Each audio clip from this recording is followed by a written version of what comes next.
Hi, this is Jundo. Welcome to Tree Leaf. My Buddhism is most ordinary.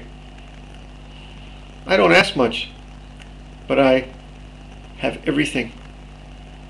Sometimes I get emails or letters from folks who say that they want to experience enlightenment, in which they will know bliss, unending bliss, forever and ever and ever, where their life will be free of all problems, where they will be eternally happy.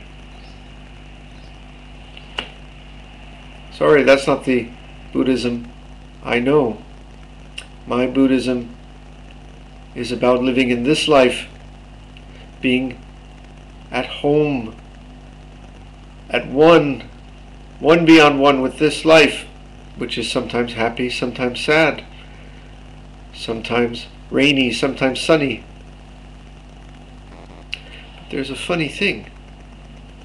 If you give up your ideas about what you think the payoff is in this practice, you find that you can be at home in this life in a way that is peaceful beyond all the ups and downs. You can be at home in this life to such a degree that you don't demand to be happy all the time. It's a happiness that swallows whole our little moments of smiles and tears, takes it all in, lets it all be. That's the Buddhism I know. That's the Buddhism I preach. If you want to be blissed out all the time, I know a guy who sells some pills on the corner. You should talk to him. Though you know where that's going to lead you, it's a dead end. People think that this practice is about that kind of ordinary happiness.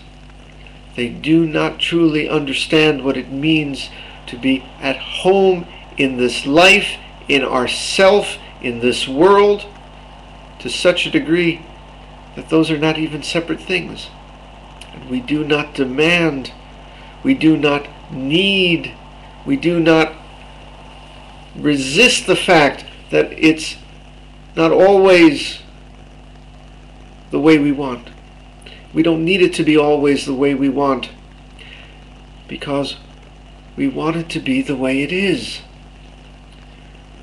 The walls come tumbling down between ourself and this life, not when we demand that life make us happy, but when we're happy that life is just what it is.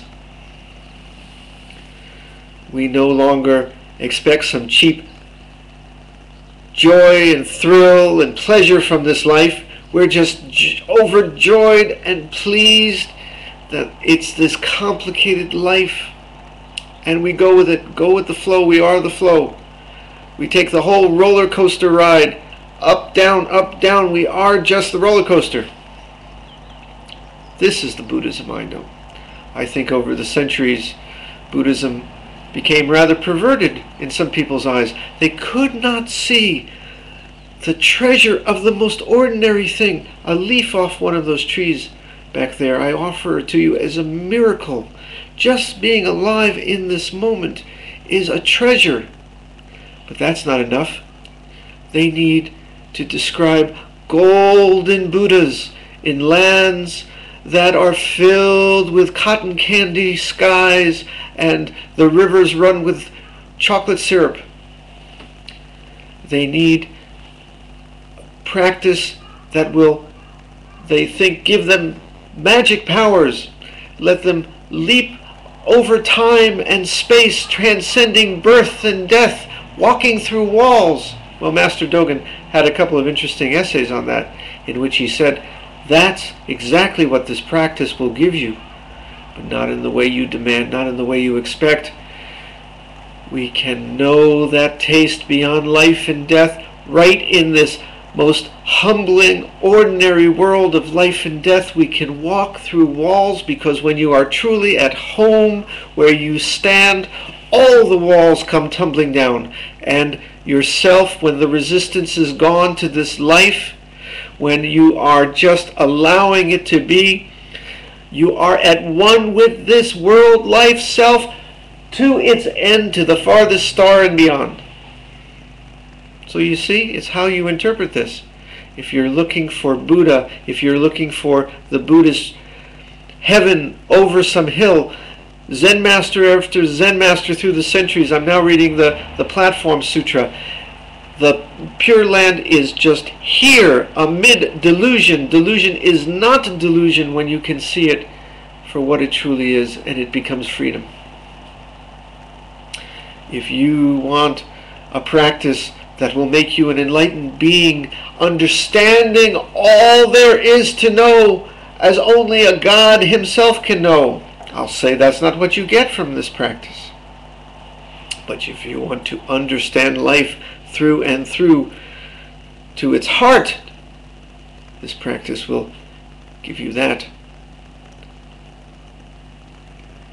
You see, sometimes we don't know the ocean by knowing every curve, every shore, every grain of sand on every beach, but we know the ocean by the taste of saltiness on our tongue from the ocean that is right here where we stand. You will have that knowledge. This practice will give you everything you're looking for. But make sure you know what you're looking for. And part of that is just to stop looking and find it. Right here in what we're doing, called Zazen.